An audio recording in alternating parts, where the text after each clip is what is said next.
Look at these right here. Okay. And have you look over right here. Okay. All right, cool. perfect.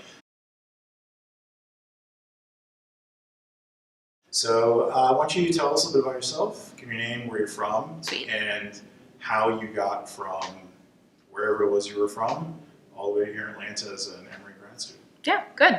Okay, cool.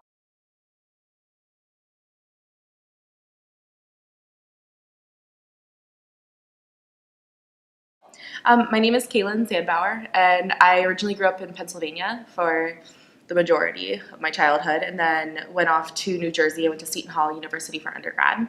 And after the 4 years there, I spent a couple years in New York as a bank regulator for the OCC, which was interesting and different and fun to be out of grad school, or rather undergrad, living there and doing that work. But ultimately, it wasn't something I wanted to do forever. And I had considered graduate school as an undergrad and just wasn't sure that I was ready to spend another 5 or so years in college. And I, wanted to spend a little bit more time thinking about that. So ultimately made the decision to go to graduate school. And upon applying, Emory was one of the schools that really had a lot of the options of things that I was looking for. They had people doing applied micro work. It was in an area that I was looking for. And what sold it for me was when I got here and I just met a lot of faculty, really hit it off with them.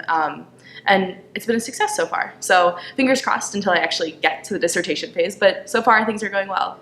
But I'm working on my third year paper, so the first chapter of my dissertation. And what I'm looking at is the impact of information in the healthcare setting on hospital prices. Okay. So presumably changes in information adjust the bargaining power between hospitals and insurers. And to the extent that other information sources, such as online reviews, which is what I'm using in this setting, provide additional information to future patients or insurers, ultimately we would expect theoretically that it changes the bargaining power and price outcomes between hospitals. When you were a senior in high school, yes, and if you could give that person one key piece of advice that you learn now that could potentially change the course of your entire career for the better, what would that piece of advice be?